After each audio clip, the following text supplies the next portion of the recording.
Beers with Chad. Hey everybody, Chad Wesley Smith here, bringing you episode number 10 of Beers with Chad. Today I'm going to be talking to you about a little bit of my experience with Jiu Jitsu so far. In about 8 months I've been training, so I got to get extra official wearing my Gracie Baja tee. I'll be talking to you a little bit about just kind of how I got into it, what's been challenging to me with it, and a bit more. So first off, today I'm drinking Stone I'm Peach Double IPA, limited edition from Stone Brewing Company down there in San Diego. Cheers.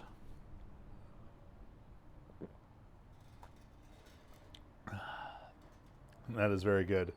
That is a very, very tasty beer for this beautiful afternoon here in Orange County, California. If you haven't seen this week, I also released a new squat manual which covers everything from equipment, a ton of different stuff on movement prep and mobility, as well as technique, exercise selection to help you address various weak points, programming considerations to help you better understand how to assess MRV, how to choose the right relative intensity for athletes, how to pick optimal frequency, as well as including a couple different programs for beginner, intermediate, and advanced athletes. This week's episode of The Jug Life is not up yet. It'll be up before or a little bit later tonight. So after you watch this live, but before you listen to it tomorrow on iTunes, Spotify, Stitcher, iHeartRadio, or thejuglife.com, all the places where you can find this. It is, in my opinion, the best episode that we have ever had. It features Cal rugby coach Jack Clark. He has been the head coach for the University of California Golden Bears rugby team for 33 years, in which they have won 23 national championships. Definitely a worthwhile listen. So look for that on YouTube and all those places I just mentioned. This week's episodes of The Jug Life and the Jug Life bonus episode, Beers with Chad, is brought to you by Dollar Shave Club. And while I don't use Dollar Shave Club for the shaving purposes, obviously, it does have a lot of nice other products, moisturizing lotions, toothpastes, even things called One Wipe Charlies to wipe your butt with. And you can find all those at dollarshaveclub.com/juglife and support the show. So Jiu-Jitsu. I have been training Jiu-Jitsu for about the last 8 months, but we'll rewind several years before we get to that and talk about what sort of initially piqued my interest in that community and how I became to get involved. And if you've been following Juggernaut for a really long time, back since maybe 2010, 2011 in our early days, you would know that we were a sport performance gym, and that jiu-jitsu was one of the main populations that I worked with. In the earliest days of Juggernaut, late 2009, when we opened our doors without a single client, one of the first things we did was cold call people, and some of those people were various MMA and jiu-jitsu and Muay Thai schools around here in Orange County, and I got connected with a guy named Fabio Vilela and his school, Gigante BJJ, right over here in Costa Mesa. And he was this 6'7", 250-pound black belt from Brazil, not great English, and I kind of told him what we did, and I said, maybe you want to come and check it out, and if you like it, you can tell your students about it. And so Fabio, was really one of the first Juggernaut clients, and after maybe a week with him, then came a couple more black belts and really high level, some really high level athletes. So from late 2009 through 2013, I got to work with some really, really high level jiu-jitsu practitioners, people like Romulo Barral, Kyron Gracie, Felipe Pena, who is regarded by many as the best grappler in the world right now. He's the defending ADCC champion. Roberto Alencar Tusa, he was so many different guys. Ulpiano Malachias and my current professor, Felipe de la Monica. And I really carved out this niche with the Gracie Baja community. And at one point, basically was coaching the professor from every Gracie Baja school in Orange County, and we have about one in every single. We have one in about every single city. So I had like 12, 13 black belts working with, a couple lower belts, and then in times leading up to competitions like Worlds or Pan Ams, they would, we'd have other people coming in from out of state or even traveling from out of the country, Brazil and Europe, for little training camps, maybe 2, 3, 4 weeks going into Worlds, and it was just a blast. And then those guys, they would always say, "Oh, Shad," they don't say Chad, not with a CH. It's, "Oh, Shad, like, come on, man, you got to train jiu-jitsu, got to roll, you're gonna smash everybody." And so they would show me, one thing here or there and some mats that we would roll out on the gym floor. But my training at that point was just focused on powerlifting and strongman, and I didn't want to take the risk of getting my elbow hurt or twisting my knee, or I just didn't want to add the extra stress to my training. So I stayed focused on powerlifting, even though they wanted the Juggernaut to come and smash people in jiu-jitsu. And fast forward to 2017, and in early 2017, I was just kind of beat up from powerlifting, not injured but hurt, and more than the physical stuff though, which really could have just been maybe a month of rehab type of work. It was more, I was just worn down mentally by powerlifting, and I think the best training is going to be specific, and in that it's going to tend to be tedious. And I made a mistake basically 2 years in a row, made a very similar mistake, and even once, as I think about it earlier in my career, of trying to turn around and do other meets so fast. Having a meet, maybe a good meet. This happened at Pro Raw 7 in late 2016 or late 2015, trying to turn around and do a meet right after in early 2016, and then late 2016 with Big Dogs trying to turn right around and do a meet in early 2017. And I wouldn't take the time off in between to let my body heal, to let my mind kind of refresh, and get hungry to train hard again.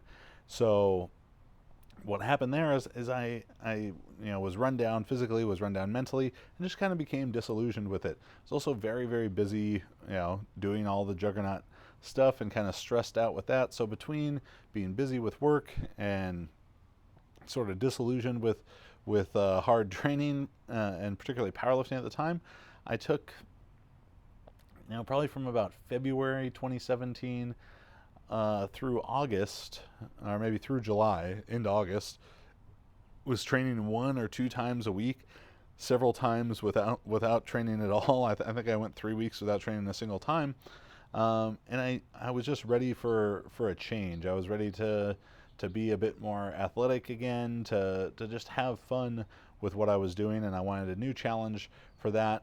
So I remembered my old friend Felipe de la Monica, now the head professor at the Gracie Baja headquarters in Irvine, California, and reached out to him and said, "Hey, can I come by class?" And that was about the middle of August, and I've been training 2, 3, 4 days a week since then. Just adding stripes to my white belt. So I get asked a lot, how do you set up, powerlifting and jiu-jitsu training together?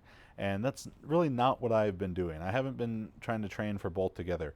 I'd say from August until about February, I definitely put more of my attention towards jiu-jitsu training, was training sometimes up to 5 times a week, and just kind of getting back into lifting, because as I said, I'd had very sporadic training for the first about half of 2017. But what I've been doing most recently, and I'm getting ready to do the novice, the white belt worlds, the last week of May, is I've been lifting 4 days a week and training jiu-jitsu 4 days a week. And I haven't done all the stuff in my training that I would feel like is ideal jiu-jitsu preparation, and some of that is just time and constraints with that. But what I've been doing right now is I train 4 days a week. I go to the advanced class of the Gracie Baja headquarters, and that class is usually, we do our warm up, and then we'll do some drilling. They'll show a technique for the night. We'll drill that 5-10 minutes, maybe another technique for 5-10 minutes. Go into guard rotation for 15 to 20 minutes, and then stay and do some live training and get a couple rolls in after that. I've been doing that Monday and Thursday nights in the class. Saturday doing the competition class, which is a little bit more conditioning heavy, and then Wednesday mornings I train with Professor Brent, Coach Brent Littell, and do a private training with him, and so he can give me a little bit more guided work as specific to my game. As you could imagine, I'm not the typical body type in there in jiu-jitsu, and not the typical skill set necessarily, so we're trying to work things that are more optimal for me. So right now in that lifting, I lift Monday, Tuesday, actually I take that back, I lift 5 days a week: Monday, Tuesday, Thursday, Friday, Saturday. Monday I'll do some jumps, I'll squat hard, do some posterior chain work, usually an RDL variation. It's really just been the last maybe 6 weeks that I've been squatting to, for me, respectable weights, back up into the mid 500-600 pounds. I can probably squat, high bar squat, like 720-ish right now, which I feel okay with all the other stuff we're doing. So I'll lift on Monday morning, train hard Monday night. Tuesday I'll have a hard upper body workout, bench press, back training, some direct arm and shoulder work. I definitely found that in jiu-jitsu, my specific endurance in my arms, whether it's the grip or even my shoulders and triceps, trying to control people's arms and stuff, was lacking. So that's been beneficial to me. Wednesday I just do my hard training on the private with Coach Brent at 6:30 in the morning. Sometimes later that day I'll do a little bit of cardio on my rower, get out here in the backyard in the sunshine and work on the cardio a little bit. Thursday I do a small workout that's all back workout. When I was doing powerlifting, I wouldn't do a lot of direct back training. That's kind of a topic for a different day, but I think people overvalue direct lat work, and I don't think it was something that held my total back, but it is, back training and back strength is tremendously important in jiu-jitsu. So I have Thursday is just a dedicated, like a bodybuilding style back day. I'll do cable rows, lat pull downs, single arm rows, maybe a bit of rear delt work, and then train hard again that night. Friday is another lower body workout similar to Monday's workout, but a little bit smaller. And then Saturday is similar to Tuesday's workout, but a little bit smaller, so bench press, some back, and then the hard competition class. I was doing more sprinting and jumping, med ball throws, that kind of stuff, which I feel is hugely beneficial to jiu-jitsu training. It's just been a bit tricky for me to fit that all in and make sure that I'm staying healthy and that I have the energy to devote to the lifting, because Juggernaut is a powerlifting and weightlifting company, so I got to make sure I'm strong enough to kind of walk the walk there. So I haven't been putting as much of that in lately, but I do think it's very beneficial. From my coaching of all these guys like Hamalu Bahal and Kyron Gracie, Mario Reyes and Felipe Pena, you can Google, I don't sell it anymore, but you can find it on Google. If you Google Juggernaut Jiu-Jitsu Physical Preparation Manual, you'll see a lot of the ideas that I'm talking about in there. Take a sip here.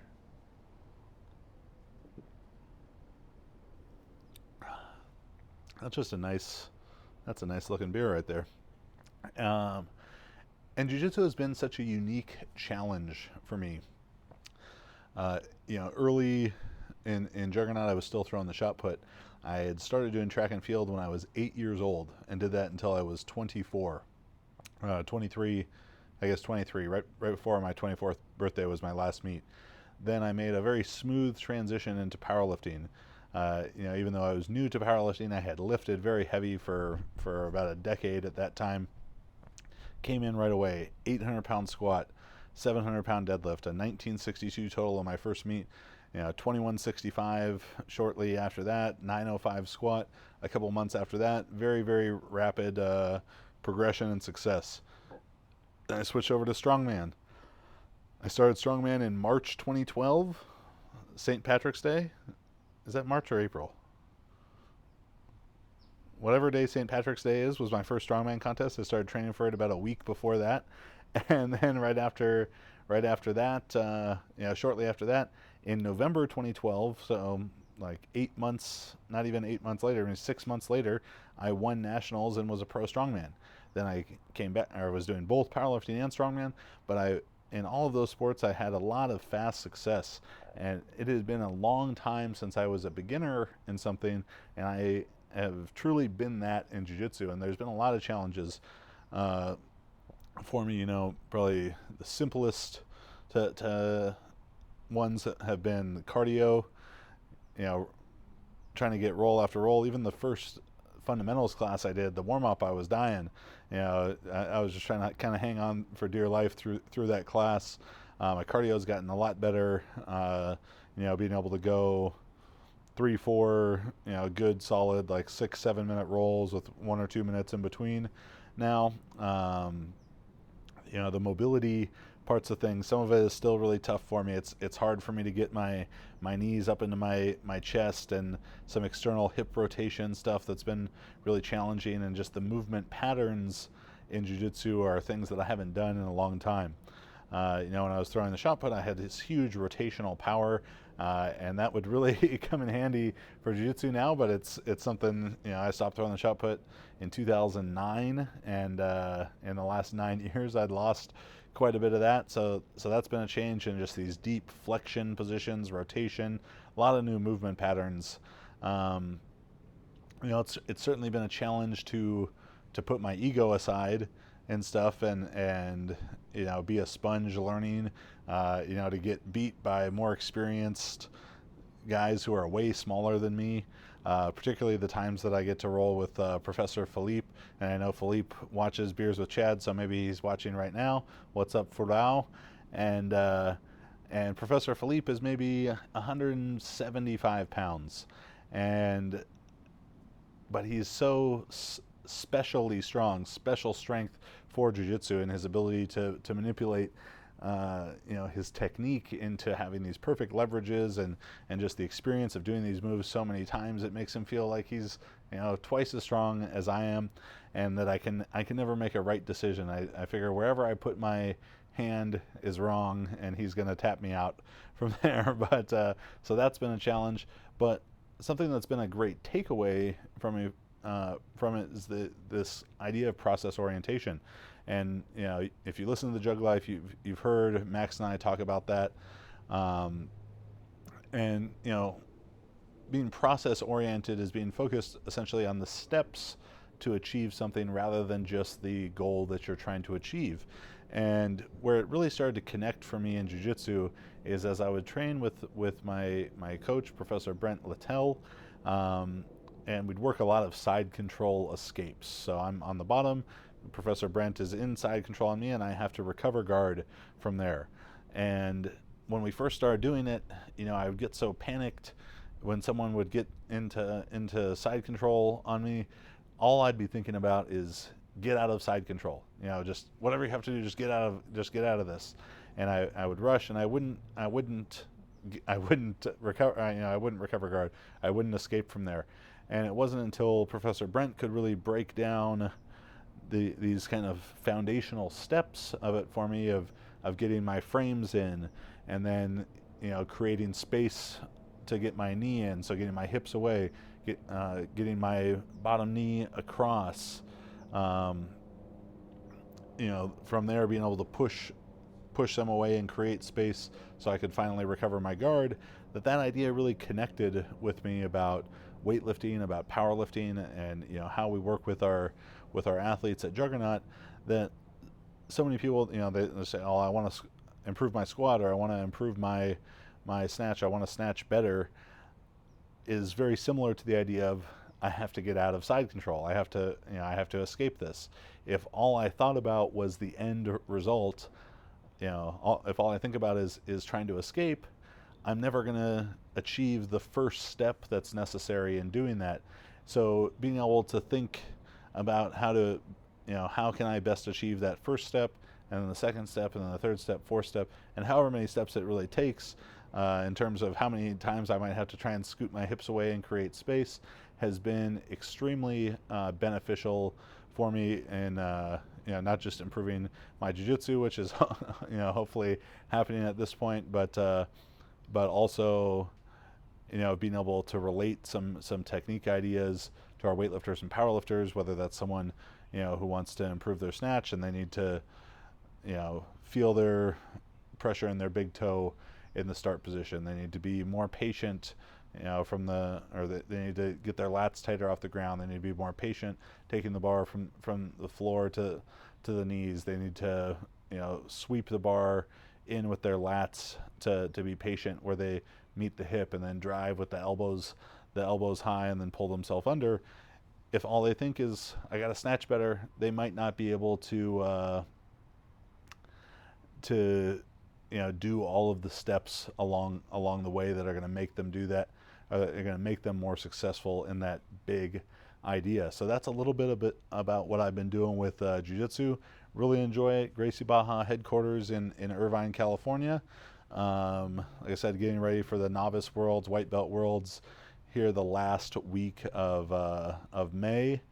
I'll be competing as a master, and ultra heavy weight class is no surprise there. The top weight class for jiu-jitsu is just 100 kilos plus, so a pretty wide range. But if you see really high level jiu-jitsu competitors, like a guy I mentioned earlier, Felipe Pena, ADCC open weight champion, so that's all the weight classes combined.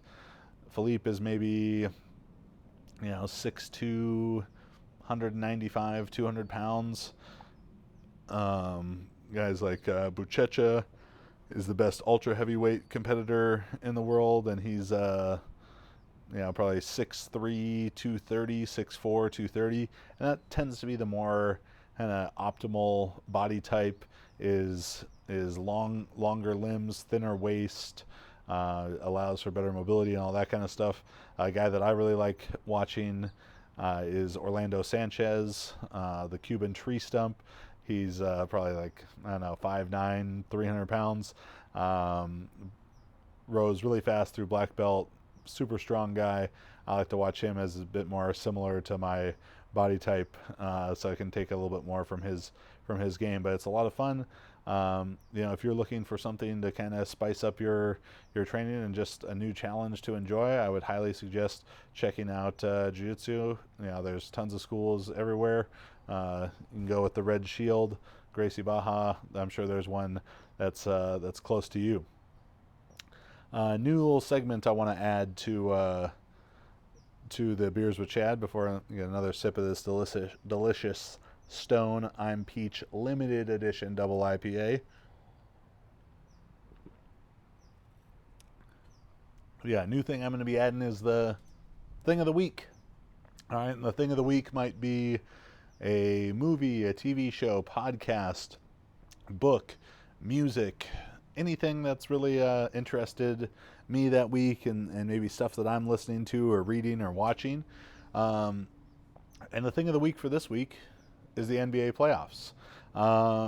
Growing up, I was a really big basketball fan. I played AAU basketball, travel teams, all that stuff from when I was 8 until maybe 13 or 14. When I had mostly been growing wider rather than taller. I went to the small private school, and most of the kids on the AAU team were from our school, and I had two guys in my 8th grade class who were 6'5". And I think at the start of 8th grade, I was about 5'2", though I did grow like 6 or 7 inches that year. But growing up, I was always a huge basketball fan, about 1993 to 2000. So like the peak of Michael Jordan's career, all those great battles, Knicks, Pacers, Knicks, heat, really physical basketball. And then for a long time, I didn't watch basketball. I watched the Lakers some, in high school with Shaq and Kobe and all that stuff, but it had sort of, you know, fallen away from watching basketball. And the playoffs this year, kind of the end of the regular season, the playoffs, I started picking back up to watch basketball, it's crazy to see how much the game has changed. From these games in the mid '90s that were like, 88 to 82 kind of games, and super physical, and those were really cool in their own way. And now the games are 115 to 110, and everyone's shooting threes, and the guys on the court, the positions have changed so much. I remember, and if you watch the 30 for 30s, which I love those, and you can watch that Reggie Miller 30 for 30 winning time, it's called, and it's all about Pacers versus Knicks rivalries. And you see these guys out on the court for the Pacers, like Rick Smits and Dale and Antonio Davis, versus these bruisers for the Knicks, guys like Charles Oakley and Anthony Mason, as well as Patrick Ewing. And it's a super physical basketball. And now if you watch, none of those dudes would see the court. Like, they couldn't make a shot past maybe 15 feet away from the basket. And now you get, guys, these stretch fours and even centers, guys 7 feet tall, someone like Kevin Durant, or even like, Karl Anthony Towns, Clint Capella, Anthony Davis, all these guys who can handle the ball, they can shoot from distance. It's really incredible, which of course leads into the debate that if you listen to sports talk radio and watch ESPN and Fox Sports 1 like I do, they're always talking LeBron James, Michael Jordan. Who's the GOAT? Who's the greatest of all time? So I'll give a quick weigh-in on my opinion there. I'd say every game that I watch of LeBron James, I'm coming more and more around to LeBron being the best basketball player of all time. Growing up, like I said, the peak of my basketball fandom was probably about 1992 to 2000, maybe 2002. And from 92 to 98, that was Michael Jordan. He was the king. He was the biggest thing, not just in basketball, but in sport culture. Someone who I really looked at as this just incredible icon of competitiveness and success and all that stuff. And he certainly is all of those things.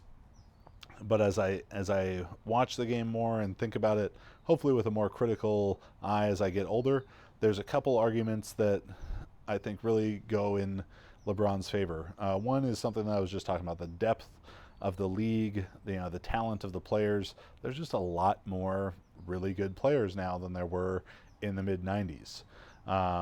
If you think about guys who were extremely successful in that time period, like a John Stockton or Gary Payton, and those type of guys having to match up with a Russell Westbrook or a Ben Simmons, just next level athletes, or someone like Karl Malone, who was this great player and one of the all-time leading scorers. Look at Karl Malone on the court in an old, in one of those old games. 6'9", 250 pounds, power forward, bruiser. You know who else is 6'9", 250 pounds, or maybe 260 pounds? LeBron James. But he brings the ball up. He can guard from the point guards to centers, shoot threes, take it to the basket, all that stuff. So the depth of the league and LeBron's well-rounded game, his ability to guard all five positions, his ability to not only score the basketball extremely effectively, whether it's taking it to the basket, posting up, shooting from outside, rebound and assist, as well as, like I said, play defense against all five. Those defenses probably fallen off a bit this last year or two. I think that really tips in his favor. The argument that people use so often for why Michael Jordan's the greatest of all time is that he's 6 for 6 in the finals. And yes, that is amazing, and he is an incredible competitor. But I don't think it's right to necessarily knock LeBron for losing some of these finals. Though the first one that he lost with the Heat, I think that one is definitely a black mark against him when they lost to the Mavericks. But he's had to play much harder teams. When the first time that he went with the Cavs, he took them there by himself to play an all-time great team in the Spurs. Now he's having to go up against these all-time great teams in the Warriors, something that Michael Jordan never had to do. He never had to play an all-time great team. And if the conference alignment is such sort of an arbitrary thing, if we were to take the Bulls and put them at their time in the Western Conference, the way that the Chicago Blackhawks are in the NHL in the West, it's very likely, I think, that Michael Jordan would have lost 2 or 3 finals because he would have gone to 2 or 3 more. So it would have been those years, 88, 89, 90, where he was losing to the Pistons in the Eastern Conference Finals. He instead may have been playing the Pistons in the NBA Championship and losing to them. So then, that argument kind of would go away. Again, a hypothetical. And then the other thing I think to consider is people, tout Jordan as this all-time mentally tough guy. And he is that, but he's also petty and salty as shit. And LeBron, I think, gets underrated for his mental toughness when you consider everything that the modern athlete and modern NBA player has to deal with in terms of social media and how much greater that scrutiny is, and how LeBron has been dealing with that since he was in high school. I remember reading about LeBron James when he was in high school, when I was in high school, back in the early 2000s, like 2002, 2003, and he's been a star since then, and he's done a phenomenal job, and that's who I tip the hat to Mr. LeBron James as the greatest of all time. If he is somehow able to win the finals, to make it to the finals and win this year against the Warriors or the Rockets, I think that'll solidify it for him. So this was another episode of Beers with Chad. Like I said, drinking Stone I'm Peach Double IPA limited edition. So make sure you go check that out while you can. Check out my squat manual. Equipment, mobility, technique, exercise selection to address different weak points, program design considerations, and actual programs for you. It's $17 until 9 a.m. Pacific time on Friday, May 11th. Then it'll go up to $22 for a couple days, and then finally on to $27 will be the normal price. So get it for the pre-sale price while you can. There's an airplane flying over. Apologies.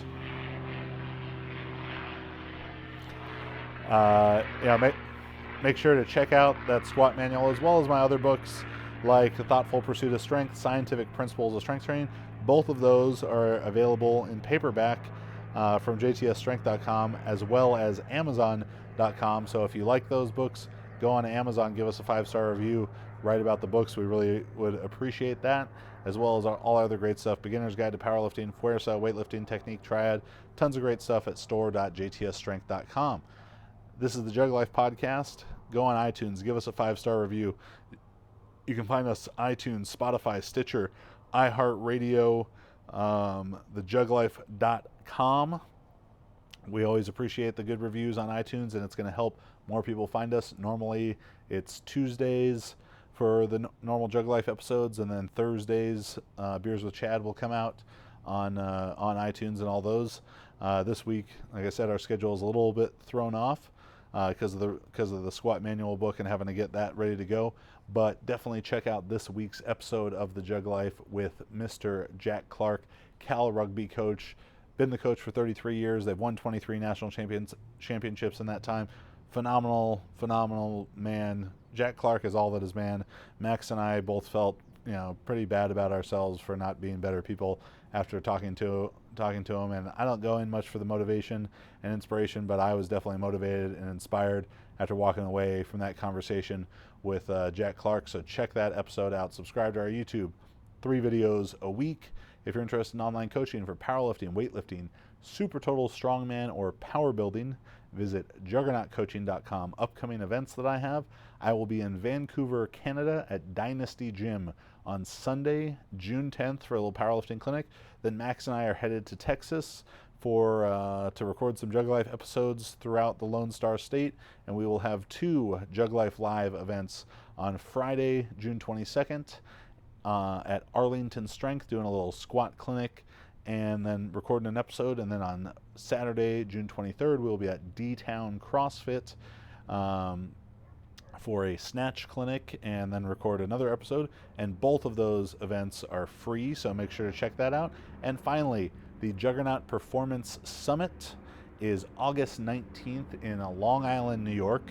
That is myself, Max Ada, Dr. Quinn Hennock, Dr. Mike Israel, and Dr. James Hoffman, bringing you everything you need to know about serious. The airport's really killing me right now with the planes flying over. Everything you need to know about serious training, because we'll be talking about program design, technique mastery, nutrition, movement, and recovery. That's the Juggernaut Performance Summit. You can register for all of those at store.jtsstrength.com. This was Beers with Chad. Thanks for watching or listening, and I'll see you next week.